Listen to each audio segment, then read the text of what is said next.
My name is Alan Gregg. I'm one of 38 principals at the Earnscliffe Strategy Group. Those of you who might not be familiar with our firm, we're a strategic advisory consulting company that specializes in government relations, strategic communications, and public opinion research.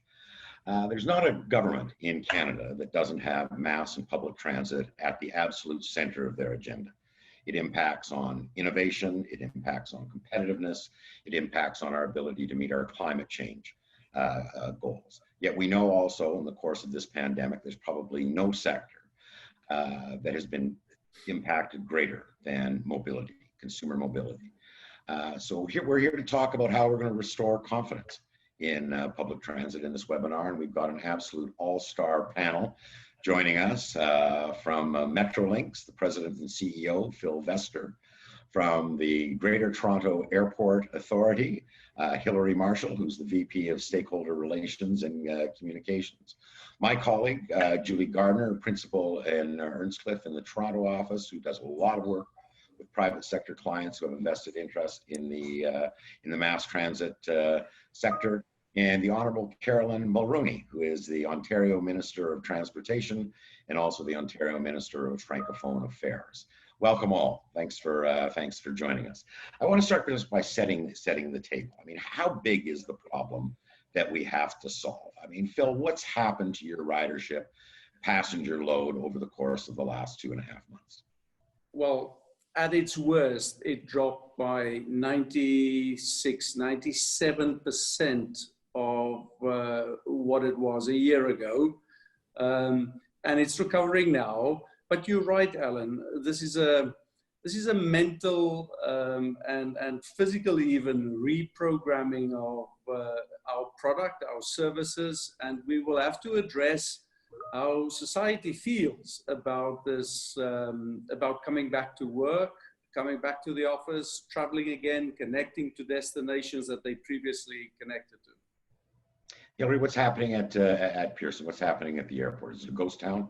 Oh, I mean, pick your glaring adjective, right, Alan? Like significant, devastating, unprecedented. It's, you can use all of them to describe what's going on in the aviation sector. I can beat Phil and his stats, unfortunately, I hate to say it. 98% drop in passenger numbers at Pearson in the month of April. 98%, 67 carriers to 16 carriers. A loss of, the airport industry is experiencing a loss of $2 billion in revenue. So, for a country like Canada, which is, supported and driven on immigration, trade, tourism, it's not an option not to have a global connection point through an international airport.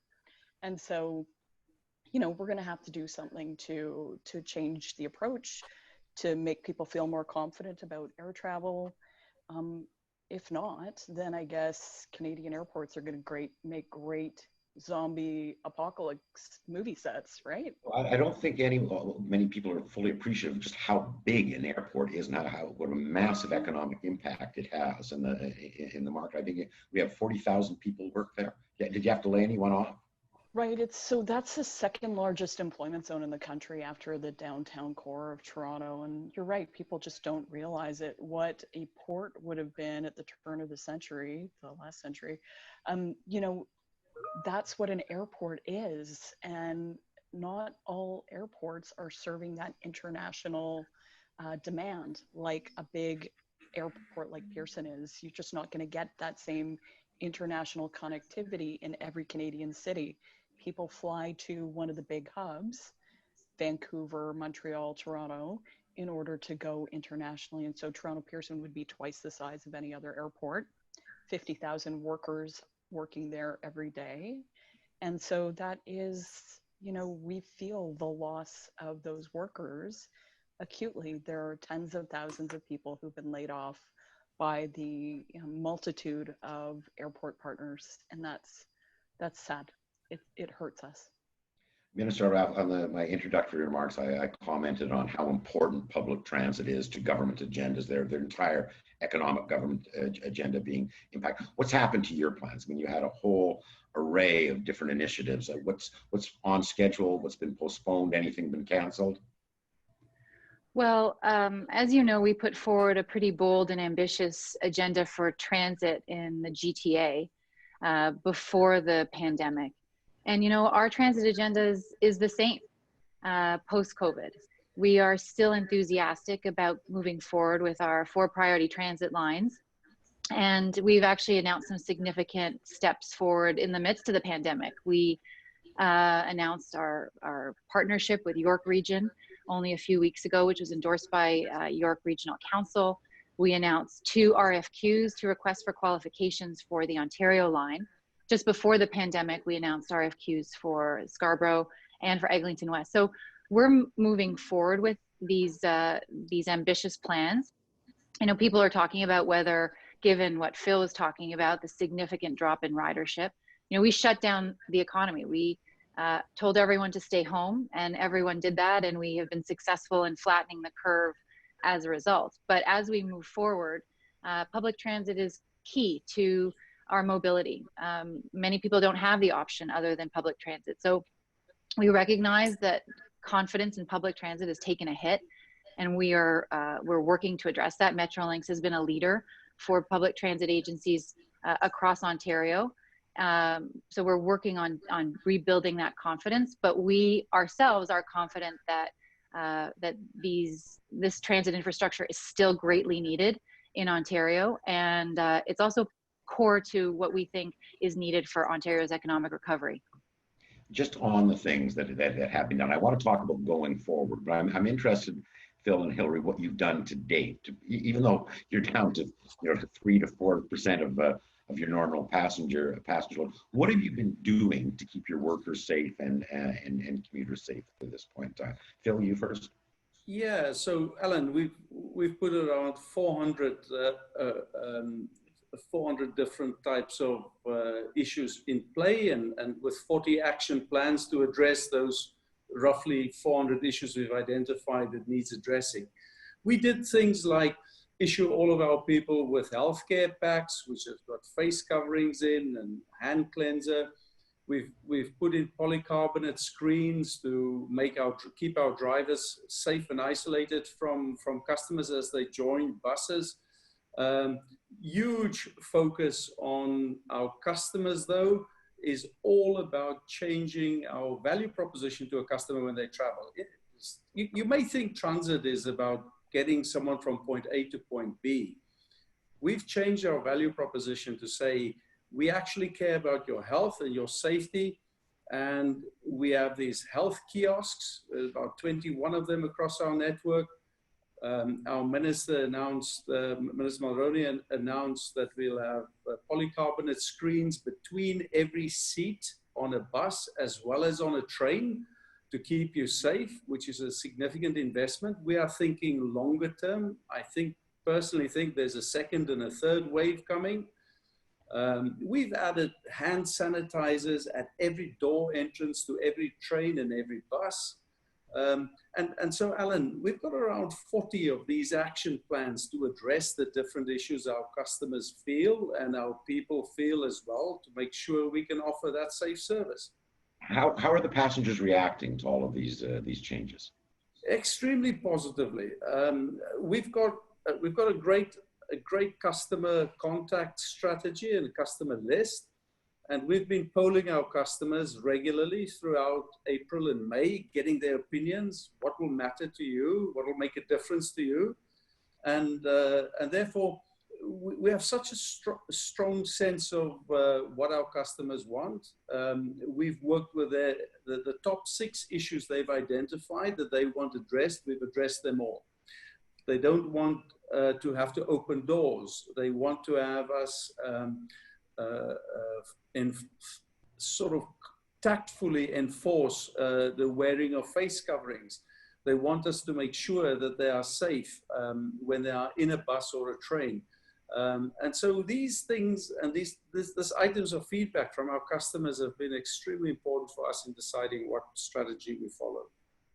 Hillary, just one second, because I invariably, every time I do this, I forget to make it known that there's a Q&A feature on this Zoom call. We've got over 100 people who are listening in and watching right now. You should feel free to ask a question either to an individual panelist or to the entire panel. Julie, my colleague, is monitoring this, and we'll come to her a couple times over the course of the discussion, and you can get your input in that way as well. Hillary, I'm going to go to the airport today. What is my experience going to be like? Right, so I feel like we've cornered the market on plexiglass. We are putting plexiglass everywhere you can imagine in order to, give passengers confidence that that person-to-person interface, when it's required, that there'll be some separation for them there. We've turned our attention to creating standards that are going to make our passengers feel confident about air travel when they're ready. There was almost like this, on a package of cigarettes, the warning about the effects for your health. It feels sometimes like that stamp has been put on air travel. And we absolutely know that our role is to bring forward a plan that means that when you are ready to travel to Rome or Fiji, and I'm tempting you, I know, that you're going to feel confident that the airport and the air carriers are going to be able to provide you with a healthy and safe travel experience. So we'll be announcing next week a 7-point plan, a passenger and worker care commitment. We call it the Healthy Airport Commitment. That covers, the basic measures that you may have heard about, we've already put into place. PPE is required for both passengers and workers. The terminals itself are locked down, they're restricted access. So unless you've got a boarding pass, you are not going to be entering that terminal. And lastly, we have blanketed the place in appropriate messages about physical distancing. There are going to be other measures coming as part of next week's announcement, and some of them will be very innovative. And, raising the bar on what you would normally expect when you travel by air is certainly something that we're committed to doing. Minister, you said that public transit continues to be a priority for the government. We went through kind of the health containment phase. Now we're in the reopening phase, and most people anticipate there will be a stimulation phase where there's a need to do kind of more than governments normally do to get the economy going. Again, what role is mass and public transportation going to take in that stimulation phase? Well, as I said, the plan that we announced last April 2019 for our 4 subway projects in the GTA was an incredibly ambitious plan on its own. But the Premier was asked this at a podium announcement a few weeks ago about the role of our public transit infrastructure builds in Ontario's economic recovery. And he himself said it's central. I mean, if you just think about it, every $1 billion that's invested in transit is a massive boost. I think it's about $1 billion to Ontario's real GDP. The construction of these subway lines will generate thousands of jobs that immediately on the ground across the province. And so for us, for our government, as we think about what kind of stimulus is needed, this is not a new idea because it's always been a central part of our agenda. But I think that the need for this economic boost is, and the role that transit plays in that is just even more important, and it's highlighted. So we're committed to it. The Minister of Infrastructure, Laurie Scott, is speaking later today at the C2P3 conference to talk about infrastructure overall, and we see infrastructure as central to our economic recovery. And is the federal government playing ball in terms of helping financing and priorities? The federal government, we've had a number of conversations with Minister McKenna, and the Premier has talked to the Prime Minister and the Deputy Prime Minister about it. Infrastructure is a big part, infrastructure overall. And with respect to transit infrastructure, we're still waiting on the federal government. they made a commitment during the federal election that they would support Toronto and York Region's transit priorities. We now have an agreement with the City of Toronto and York Region, so we all are aligned on what those priorities are. So we hope that they will come to the table. It's important. This is the largest transit build in Canadian history, and the GTA is an economic engine for the entire country, and so that it only makes sense that the federal government should partner with us in this.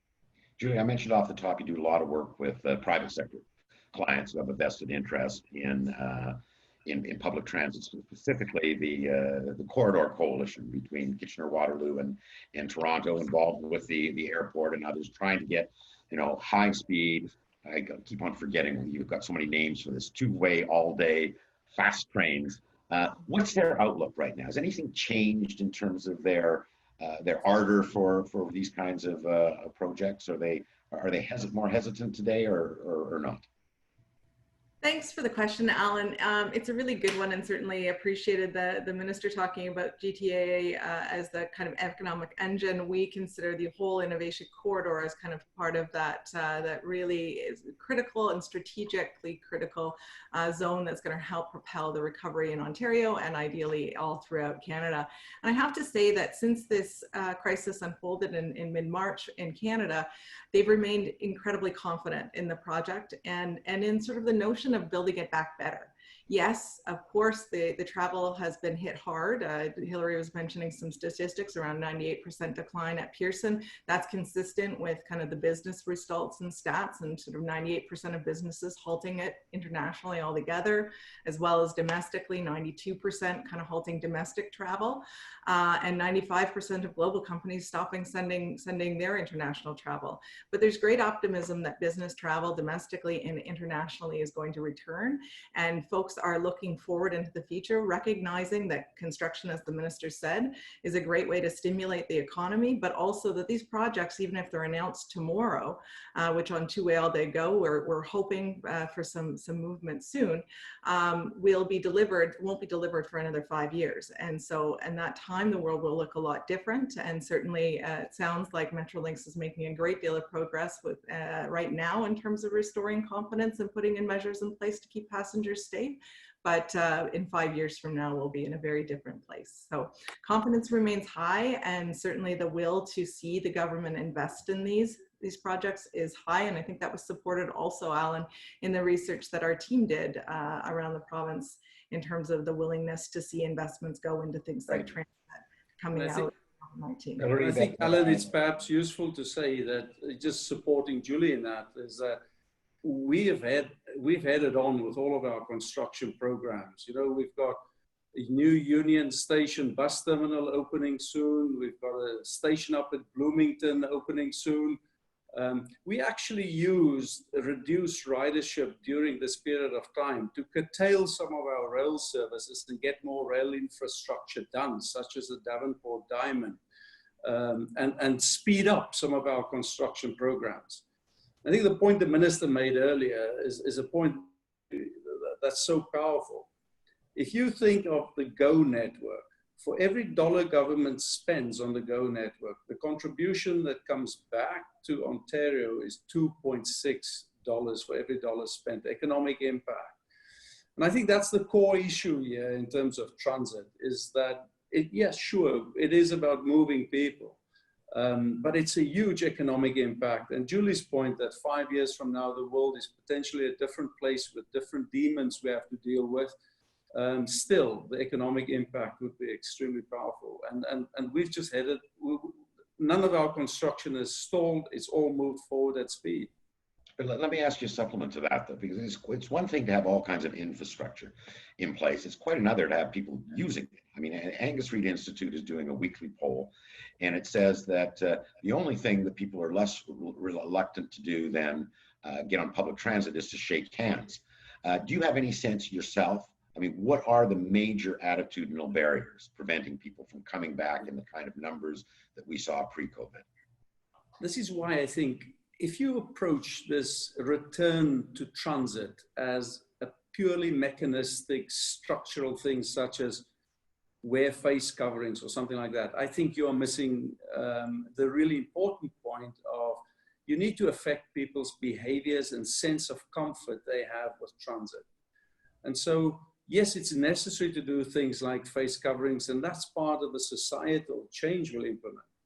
But I just come back to the really essential thing that we are targeting at the center of our recovery is a health focus in our value proposition. And let me just give you a sense of these health kiosks we've got. A health kiosk is basically a place where someone can walk up, and a union's a great place, and there's a touch-free zone where you can stand in front of a iPad-type device that gives you a sense of the temperature, your temperature. Are you above 38 degrees or below 38 degrees? We don't prohibit you from traveling, we just give you advice. We just support you. We demonstrate. The example is you're going to give your mobile phone to one of our people and they do a scan on it and they show you you've got 400 trillion germs on it. And then we show you an application of our cleaning agent. And then after that, you've only got 4 germs left on it. And so those types of things is subtle, but it's about showing an interest and showing our sincerity with a health proposition. And I think if you don't do that, a real learning experience as well. Exactly. If you don't do that, then I think it just becomes another mechanism. And we know how skeptical we are about just mechanisms we see out there. You've got to appeal to people's sense of self and their sense of health. Julie, you've been monitoring questions from the people who are joining us from outside. Is there anything there that you want to bring up at this point in time? Thanks, Alan. Yeah, there is one question. It's to Phil's kind of point, and it's around kind of will face masks become mandatory on public transit, akin to the TTC and other transit operators. So this is coming anonymously from one of our guests. Phil, can you comment as to whether or not they will be mandatory for Go Transit and the Metrolinx network? Yeah, so we thought about that long and hard. And I remember a conversation with Minister Mulroney we had about 2 or 3 months ago, and we were sort of tossing and turning about which way to go with this. And the thing that biases us towards, and the Metrolinx and Go policy is, we've not made it mandatory, but we strongly encourage people to use masks. And yesterday afternoon, I was on the platforms here at Union, checking how many masks people were wearing, and it's sort of 50-50 at this stage, but I think it'll change. And the reason why we landed there is we've got don't mind putting it like this, I want us to have always a courteous approach to our customers. Not everyone can always wear masks. There are people that are claustrophobic with masks, claustrophobic with face coverings of any sort, had bad experiences with that. And so once you make something mandatory, I think there's an expectation of enforcement. And I don't want to enforce things. I want my customers to travel. I rather focus my attention on investing in my trains and buses and providing polycarbonate screens and with microbial coverings. We've got a fantastic cleaning regime in our trains, buses, and our stations. Focus on that and make our customers safe in the broader picture. Being mandatory about stuff is not really the equation for me. Alan, I'll just jump in because Metrolinx has been a leader in the cleaning and trying to adapt to the new normal in the middle of the COVID-19 pandemic, right early on. But as we are looking at the gradual reopening of the economy, knowing how central transit is to the mobility of Ontarians, we sought advice from the Chief Medical Officer of Health. And so Dr. Yaffe, the Associate Chief Medical Officer of Health, provided a letter that we used, MTO, used to start developing guidelines that could provide best practices and tips to transit agencies across the province. Right. So we issued those guides. Yeah. So we issued those last week, and we worked in close collaboration with OPTA, the Ontario Public Transit Association, and other major operators, so that we could provide flexible guidelines that still took into account what the Chief Medical Officer of Health recommended, but could give local transit operators the flexibility to decide what works in their municipality. You saw even before we issued them, OC Transpo announced that they were going to make with the wearing of masks and face coverings mandatory in Ottawa. And then the TTC came out. But other smaller municipalities will choose just to not make that mandatory. But what we've done is we've provided these best practices. I think, though, that just culturally, people are starting to get more comfortable with it. I'm not sure what the trigger will be to get more people wearing them. But in the absence of masks, as Phil said, there are a lot of other things that public transit agencies can do to provide that sense of confidence that passengers and also workers, transit operators need for their workers, so that people feel confident coming back to public transit. I want to bring Hillary in here. I know that Air Canada will give you a mask when you get on the airplane. Masks mandatory at yep, masks as of June 1st. You must have a mask, whether you're an airport worker or a passenger, in order to come into the terminals. You've got to have a mask. You've got to keep it on, and we're actively monitoring it. We have quality assurance teams that are going through the airport to check. You know, it's not that the mask is the single point of, you know, preventing transmission. There are many things that we all need to do. And each of them is going to contribute to this sense of assurance that our passengers have in returning to our transportation modes. And so we felt very strongly about it. But again, you know, there are some greater concerns attached to air travel than there might be to local travel. So we've taken it very, very seriously and worked even with our partners and local health authorities to determine what the requirements are for taxi and limo drivers wearing masks. So it's, you know, it's not one thing, it's not the mask, it's everything together that's going to take us to a place where passengers feel more confident. The pace of reopening is interesting. I mean, again, Hillary, I've seen the airlines have been quite vocal, saying that Right. You know, border closures, we've got to address those. On the other side, the public health people are saying, no, border closures are really important. You look at the public transportation system in Japan, Phil, for example, and that's doing very well. But one of the things they're doing, you're coming from another country, you don't get on public transit for 14 days. Talk to me about the pace of reopening, Phil. Is it on track as far as you're concerned? Do you want to see things open up faster than they are now?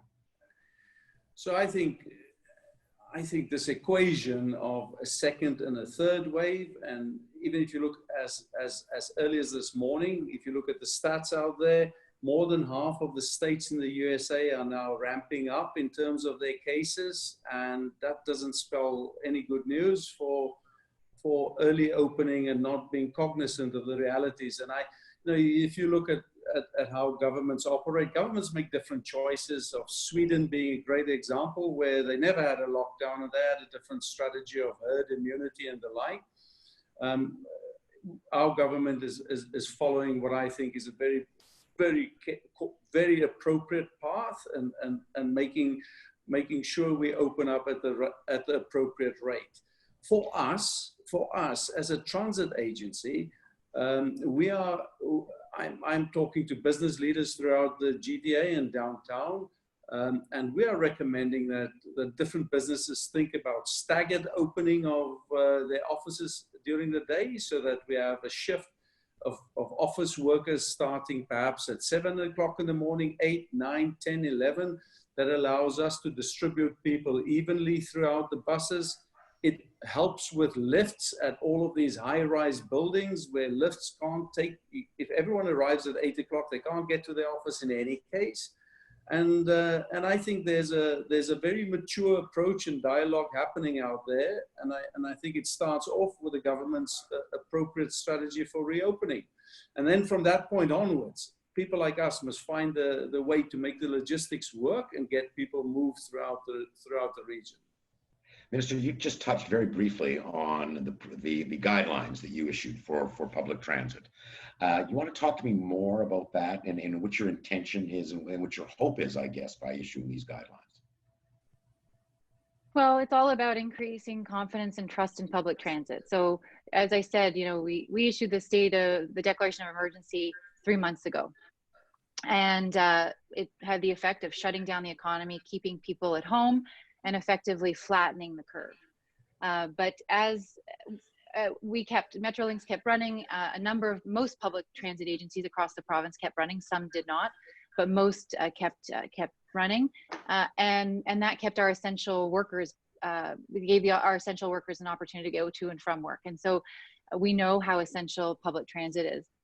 But as more and more people are coming back, we heard from public transit agencies that they needed some guidelines. They were not sure how to operate in this new normal.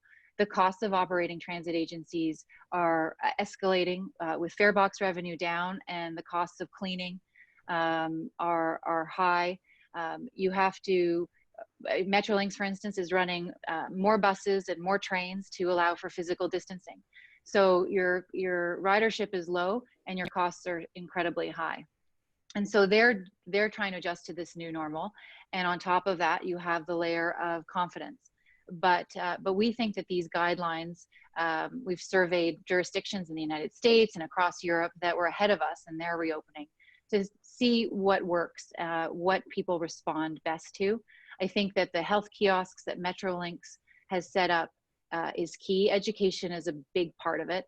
And those health kiosks give Ontarians a chance to sort of understand what operators are doing to protect them when they use public transit. And so that's what those guidelines are. You know, it's about physical distancing. It's about carrying your own hand sanitizer, wearing your own mask if you can, and that operators can install plexiglass barriers between the drivers to protect their workers from passengers, and we can install plexiglass barriers around seats, for instance, to protect passengers. So there are a lot of things that you don't have to do all of them, but it provides a menu of what is recommended, and for the benefit of the operator, for those who work for transit agencies, and for the passengers. Phil, you mentioned also that you had 40 different measures in place already. What was your reaction to the minister's guidelines? Is everything in there kind of compliant with what your intentions were anyway? It is, and I think the guidelines has a roots in quite a lot of the work that have been published. UITP has published standards and principles and experiences in Asia as well as in Europe, and the guidelines that have been published is drawing on best practice of what's being done in other parts of the world.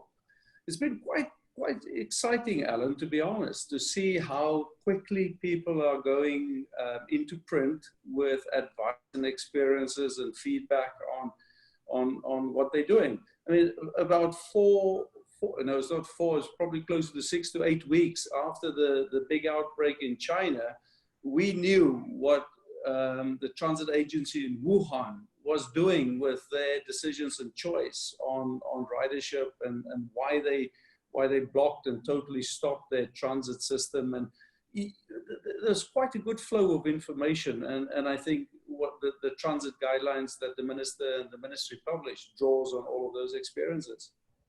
One thing, Alan, sorry, I just want to add, you know, this isn't a situation that's evolving every day. And we're learning so much, as I said, from other jurisdictions. But as we reopen and as agencies start implementing these guidelines, we will also learn about what works and what doesn't work. And as companies are staggering their reopening, you know, in the city of Toronto, the mayor asked certain companies not to have their employees come back. And so we'll have an opportunity with lower ridership to gauge how these best practices are, how effective they are, how they're being adopted. We'll have an opportunity to study them ourselves. You know, they're meant to be flexible, and it's our intention to keep an eye on them and update them as needed. And so we're in constant conversations with Opta, with Metrolinx, to understand what's working, what's not, so that we can evolve to meet consumer demand and also the needs of the operators. Well, on the subject of lessons learned, this is not the first crisis that the transportation system, public transportation system has faced in the past. I mean, are there lessons in the past that are helping you now, Hillary? I'm thinking specifically about 9/11, for example, where no one wanted to get on an airplane. Right. I mean, 9/11 was a huge turning point in the aviation sector. Did the outcome being that the passenger demanded some assurance of security screening and their safety, Right. and the industry and government had to work together to deliver that and to reassure people. Did 9/11 add time to your journey? Yeah. Is there a myriad of regulations and standards that can be frustrating for you when you travel through Pearson or Billy Bishop? Do you have to take your shoes off, what have you? Yes, but at the end of the day, do you feel safe traveling? I would argue, and research tells us that passengers do feel very safe. Now, what did that mean? That meant a big swing to create an organization like CATSA, which is the Aviation Screening Authority, Right. the professionalization of the screening staff. It creates a risk-based approach in terms of standards for screening, and technology has enabled us to, go through this kind of screening process in a more efficient, systematic manner. Are those things coming as a result of COVID? You bet. There are going to be changes that we undertake as an industry, some of them, specifically by airports, some of them by air carriers and government. And what will be most important in this process is creating a unified set of standards and approach so that your experience when you travel through Toronto Pearson is consistent with your experience when you travel through Moncton and further afield. And that's happening now. You're coordinating your efforts with other airports across the country? Listen, it's exactly like 9/11. Industry recognized that it needed to move ahead and make changes. Government came along and supported that unified approach. That's what we're seeing now. Government and industry are becoming lockstep. Are there going to be different roles for different players, and does it have to be worked out? Will it happen immediately? No, but if we're going to I don't know about you, but I don't plan to spend my summer sitting in the backyard having barbecues and watching Netflix, right? Like, we want to travel. We dream of traveling again. I'm pretty sure that most people on this call have already made a list of the places that they want to go to as soon as border restrictions are lifted. One of the probably what will be many new restrictions or protocols that will take place post-COVID. Federal government just announced mandatory temperature testing. That's right. Good idea or bad idea? Temperature again, masks, temperature screening, physical distancing. These are all things that will be put in place to reassure passengers and to give us a sense that it's safe to travel again. Some of them are very effective. Some will be replaced by technology over time. Technology enhancements will change the state of aviation. Of course, in many airports that you travel to now, you don't have to touch anything when you're traveling through. We're moving to a touchless experience for departing passengers, and we'll be saying more about that next week. And then on the incoming experience going through border screening, that absolutely has to modernize. So again, we all, come from this political environment where we know you can't waste a crisis. There will be transformation in the aviation sector, and we want to play a leadership role in it. I think there's a challenge there, Alan. There's a challenge there for us to think about. I remember July 7th, 2007, when we had the London bomb attacks. I was asking about that because you were in London at the time. Right? I was in London. I was operating trains for southeastern trains in and out of London. The thing is it's like Hillary says. When there's a terrorist attack, I have a sense, and especially on rail, there was a pretty long tail end for service recovery, but in London, where there's a subway, the recovery was faster. There was a dip in ridership. However, the phenomenon we have here is really about figuring out what the public's appetite for risk is. when the public think about terrorist attacks, they few and far between. And so people recover perhaps quicker. Here, the concern is the person sitting next to me. And I think we are still, as the minister says, we're still to learn. And there's a lot of learning to do here. And so therefore, preemptively, that's why in Go, we've moved to provide people with an individual seat that's safe. But I think there's a lot of learning that will have to happen here because it's a different type of risk profile. And I'm not sure everyone thinks in such complicated terms about risk profiles, but instinctively, people are worried about the person sitting next to them. And I think that's going to have an impact on the recovery curve of ridership. Right. I would add to what Phil's saying here, like for a travel experience, we know that there are travelers who are known to us or to our border and our border screening officers.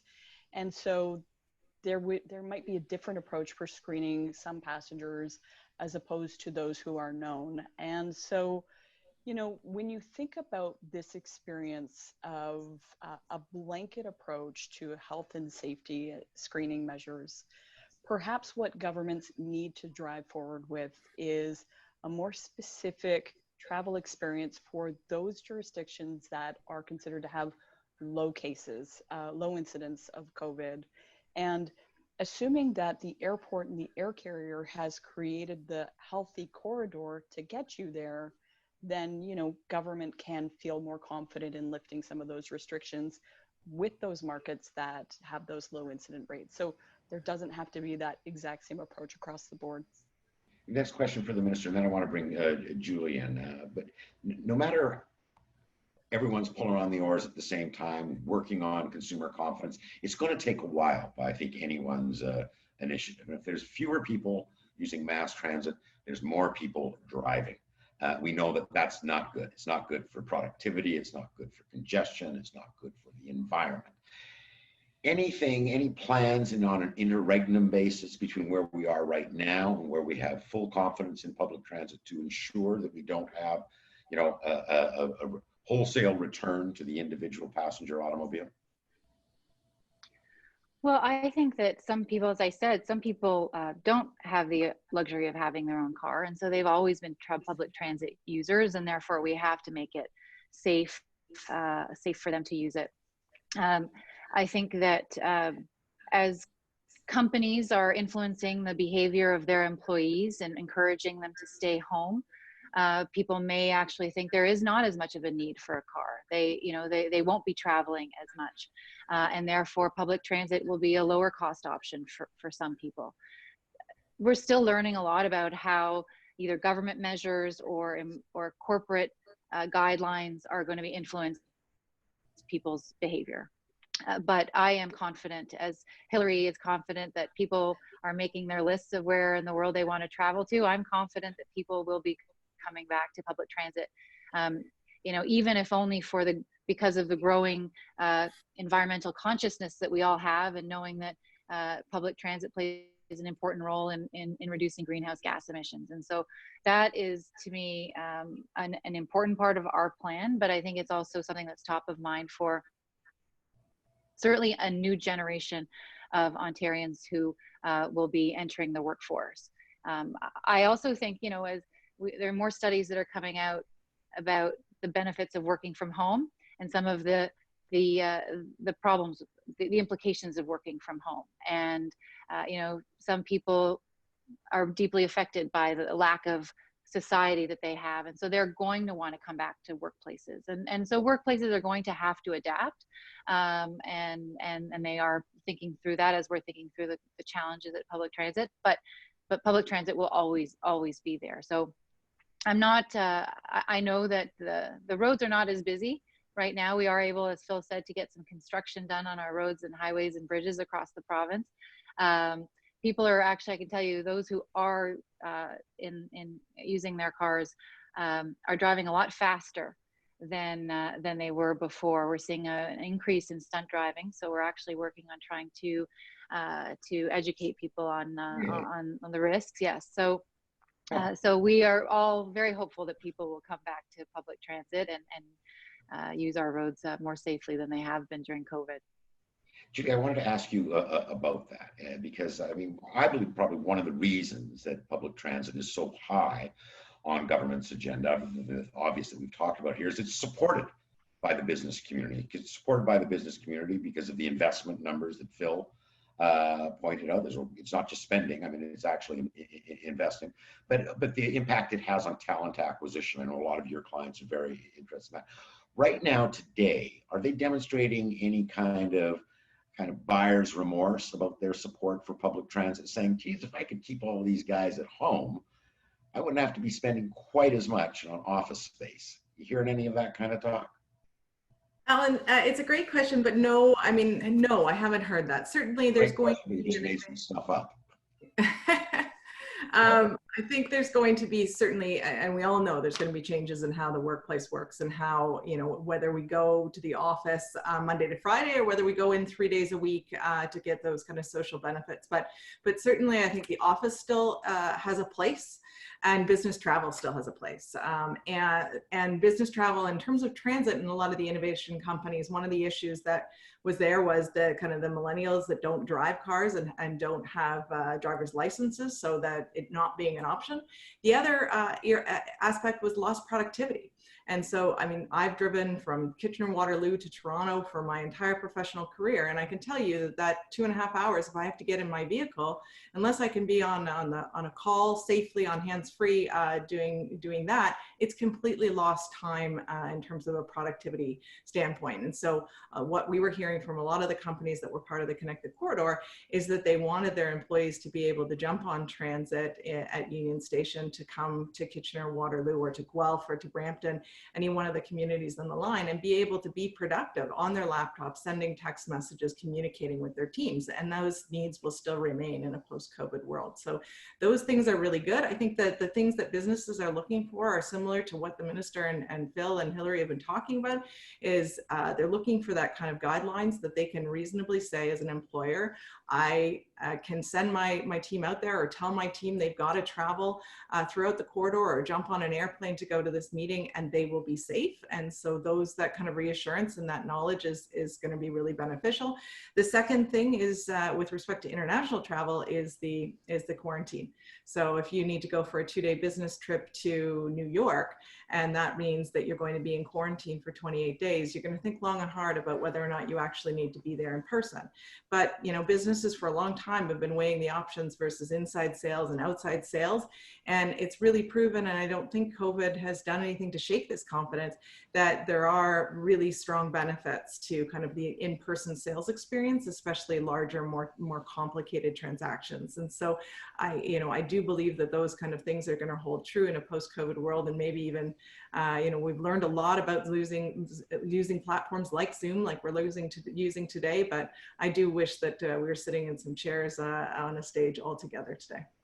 Minister, Julie, sorry, Alan, I was just going to say, Julie's right. Our research tells us that Canadians want to travel. Again, 47% of people want to travel, but they want safety and they want assurances that they can be confident about that travel, in any mode. And so what they're also telling us is they're willing to pay for options that they think may increase or enhance their travel experience. So, we've seen research about people wanting to pay to keep the seat empty beside them. I mean, there are things that will continue to become part of the discussion. And if business travel is a premium, then there will be options that can be provided as a suite of services to those business travelers. Minister, you mentioned that we're learning all the time. One of the things we're learning is also from other jurisdictions. And the evidence suggests, for those who are probably a little further ahead than we are in opening up the economy, that the key to containing the virus is the ability to test and to contact trace. We seem to have in Ontario some problems with testing that seem to be overcome now. We're meeting our limits. Do we have the capacity to put in rigorous contact tracing if we find any outbreaks through our transportation systems? Well, Alan, you're absolutely right. when you look around the world at jurisdictions that have been successful in containing the virus, a robust contact tracing program has been key. You look at South Korea, they led on contact tracing, and it's something that at a cabinet table we talk about all the time. And how do you build up that capacity to get there? So I'm not going to preempt the Premier's announcement today, but it's something that we have been working on, and we recognize how essential it is. You know, as Phil said a few minutes ago, the risk profile today is different than of COVID is different than from a terrorist attack or a bombing. The risk is in the person sitting next to you, and that's why it's essential that we do develop in Ontario a contact tracing network that is robust, and that requires capacity. You need testers, you need lab capacity, you need that you need the ability to get in touch with people, and that's where technology can play a role. You know, this contact tracing is led by public health, but agencies and individuals can reach out directly to them. So, but I do think that technology, I don't know, Phil, if you want to speak to Presto, could play a role in this in terms of providing information to get in touch with people. But we have heard that as we look to other jurisdictions, how technology can be a big part of that capacity. I want Phil to talk about Presto, but before that, just in case those didn't understand what the minister was referring to, just earlier before we started this webinar, Prime Minister Trudeau has announced a national program for contact tracing, introducing a new app, and the Premier of Ontario has a press conference as soon as we're finished at 1 o'clock to talk about Ontario's response to that initiative. But talk to me, Phil, about the use of technology, and in particular the Presto card, and how that might help the problem going forward, and restoring consumer confidence along the way. So at the beginning of this conversation, I shared with you how we have focus groups with our customers, and on one of our big surveys we did in May with a very broad stretch of customers, one of the top replies, which got the most support, 96% support from our customers, was, and I'll read the question and the answer for you, positive support for Go and Metrolinx to contact registered Presto cardholders if they had been exposed to someone, also a Presto cardholder that's infected. That's smart. I mean, not only is that a great health prevention measure, it's a great inducement to buy a Presto card, right? There's nothing the matter with that. Good morals can be good marketing, my friend. I can tell you, Alan, I personally, we're not implementing this yet. I'm sort of, there's a little bit of me that's reluctant because of privacy considerations and the like, but we're thinking that one through, as the minister says. But what is so indicative of this is how our community, and this is the minister's point about us learning, how our community is receptive to doing things that we've not done before, to doing different things, and how the priority that they place on health seems to be a higher priority than on a range of other considerations. And I think technology, therefore, has a role to play. We're looking at other applications, for example, that when you're on a platform, that there's an application on your mobile phone that tell you which of the train carriages is fuller than the others and which is emptier than the others, so you can go find a place to sit, which is less congested than other carriages. And so I think technology has a place in all of this, and contact tracing, I think, is a very exciting next step. Now, the tyranny of time is upon us, but I want to get your final thoughts, each of you. I mean, what is the single most important thing that could be done to restore confidence and get the mass transit system back, pardon the pun, on the rails or on the wing? Hillary, let's start with you. I think it comes down to a consistent approach. You know, an airport travel experience doesn't start at the airport, it starts at your home. And you're going to work your way through the transportation modes. Maybe you're coming in a private car, maybe you're coming on transit, but eventually you're going to work your way through to the gate and the aircraft, you should have some understanding. It shouldn't be confusing for you to take that trip. So wherever we can all work together to eliminate confusion and create that that common set of standards and approach, bingo, that's very helpful, I think, to reassuring travelers that they can get where they need to be and get there safely and in a healthy fashion. So that's what we're focused on. And as much as government can play a role in helping to bring the myriad of private interests together and align them with government interests, I think that that's in the public interest for sure. Well, quick supplementary question on that before we move to Julie next, because we know that transportation systems, especially urban transportation systems, are interlinked with one another. So, I mean, is there any effort going on for kind of a system-wide approach where you bring in the hospitality sector, the hotel accommodation sector, to try to, again, you know, ramp up this notion that we're all working together to ensure that travel is safe? It's a great idea. We just have to figure out a path forward to joining up all the information and the standards and approach. Julie, last thoughts? Yeah, two. I know you asked for one, but I'll try and make them quick and succinct. The first would be the continued investment in transit. I think that we need to, and our leaders need to continue to demonstrate that transit is the way of the future and is the priority. If we pull back on that now, we may see people start to make choices in their policies, et cetera, that won't support the investment. And so we need to see that continued doubling down of transit investment. The second would be the access to information and certainty in terms of what are the steps that employers need to take in order to protect their employees as they return to work and do the domestic travel from their homes to their offices or to meetings abroad. What steps do they need to take? And certainly in environments like transit where you're in close contact and you're touching many of the same surfaces, you know, that you're going to be the leaders in showing us what we need to do in our offices and how we can mirror those behaviors. Before I stop, I want to say there has been a lot of really good questions. A lot of the topics were covered in some of the comments and the questions that you were asking, Alan, but I do want to thank everybody for asking those questions, and we're sorry that we couldn't get to all of them. Phil, final thoughts, big picture stuff? Yeah.